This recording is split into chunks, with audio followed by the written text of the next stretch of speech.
All right, ready to dive in. We've got a whole collection of really interesting words to explore today. I know. It's going to be fun. Yeah, people send us some real gems. 10 words. Powerful, evocative, ready to be unlocked. And we're going to try to help people use them, too. Right. Not just understand them, Yeah, but actually work them into conversations. exactly. Because what's the point of knowing fancy words if you can't, show them off a little? Exactly. So, first up, we have zealous. Oh, I like this one. Yeah, it really gives that sense of like intense enthusiasm. Goes beyond just being, excited about something. Yeah, it's like deep commitment, a real driving force. I was thinking about like historical figures, people driven by zealotry. Right, like Joan of Arc, leading Sure. armies, inspiring people, all fueled by that passion. That unwavering dedication, that's what makes it zealous and not just, enthusiastic. Exactly. But, it's a double-edged sword. That kind of intensity can be powerful, but it can also be dangerous, I guess. Oh, absolutely. Like blind zeal, right? Mhm. When passion overrides reason. Yeah, and it can lead to extremism or, fanaticism. Important to remember that side of it, too. Okay. Okay. Want to try using zealous in a sentence, just to kind of get a feel for it. Sure.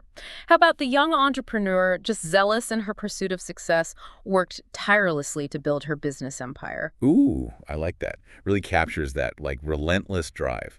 Okay, next up, taciturn. Interesting word. I always think of, like old Western movies when I hear that. Right, the strong, silent type.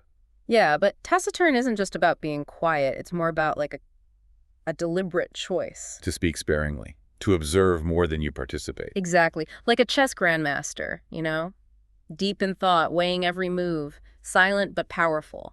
So it's not shyness. It's more about self-control. A way of communicating strength through silence. Yeah, and wisdom too. Like they've seen a lot, they've heard a lot, so they choose their words carefully. I like that. It can definitely be more impactful than just, chattering away. Absolutely. Okay, how about this sentence? The normally taciturn leader surprised everyone by delivering a passionate speech that rallied the entire team. Wow. Yeah, that contrast is powerful. The silence makes the words even more meaningful. Right, ready for something lighter? Sure. What do we got? Euphoric.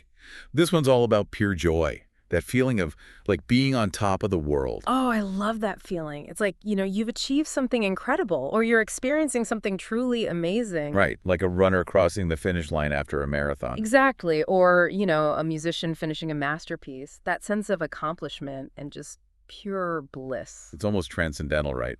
Like you're completely swept away by positive emotions. Yeah. And it's a feeling we all chase in different ways, whether it's through creative pursuits, personal achievements, or just, those special moments with loved ones. It's the good stuff in life. The moments that make it all worthwhile. Okay, next word. Ostentatious. Now, this one has a bit more flash to it. Yeah, it's about showing off, but not always in a good way. Right. There's a fine line between, like, appreciating beautiful things and being ostentatious about it. Exactly. Ostentatious is like, you're trying too hard to impress people, flaunting your wealth or possessions. It's that look at me, look what I have attitude that can be, well, a little bit much. Yeah, it lacks subtlety. Like imagine a house with gold-plated everything, over-the-top decorations everywhere. That's ostentatious. Definitely. Sometimes less is more. Let's try a sentence. How about the mansion, with its ostentatious display of marble statues and gilded fountains, seemed more like a museum than a home. Perfect. You captured it perfectly. Okay, next word. Resplendent. I love the sound of this one. It just sounds beautiful. Yeah, it evokes a sense of beauty and brilliance, right? Like dazzling, radiant beauty. Exactly. Think of, like, a royal procession. Knights in shining armor, banners waving in the wind, or a peacock with its feathers all spread out. Oh yeah, peacocks are definitely resplendent. It's about captivating the senses.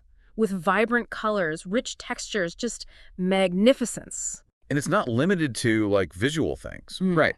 You could describe a voice as resplendent or a performance. Absolutely. It's about that quality of being truly stunning, impressive. And it often goes hand in hand with, like, moments of celebration and grandeur. Okay, how about this sentence? The ballroom, resplendent with twinkling lights and cascading floral arrangements, was the setting for a truly magical evening. I can picture it perfectly. Okay, ready for something a little more mysterious? Yeah, let's get into it. Next word. Clandestine. This one whispers of secrets and hidden agendas. Ooh, intrigue. I always think of spies when I hear this word. Right. Meeting in dark alleys, exchanging secret information, that kind of thing. Exactly. Clandestine suggests that something is being hidden, intentionally concealed, and there's often a sense of danger associated with it. Right, because if it needs to be kept secret, it's probably because it's, risky or maybe even illegal. It's like the stuff of spy novels and political thrillers. Exactly. Okay, how about this? The clandestine meeting, held in a secluded safe house, had far-reaching consequences for the future of the nation. Ooh, that's good. High stakes. Okay, next up, we've got inquisitive.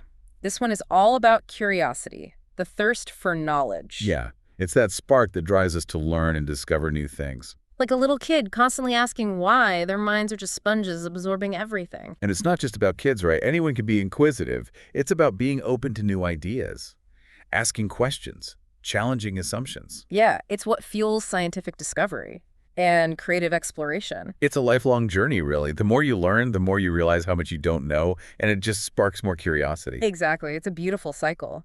How about this sentence? The inquisitive student with a backpack full of books and a head full of questions embarked on a journey of lifelong learning. I love that. It really captures the spirit of, never stopping learning. Okay, next word. Benevolent. This one is all about kindness and compassion. Yeah, it's about genuinely caring for others and wanting to make a positive impact on the world. It goes beyond just being nice or helpful. It's about acting with selflessness and empathy. Exactly. Like, think of someone who volunteers their time at a homeless shelter.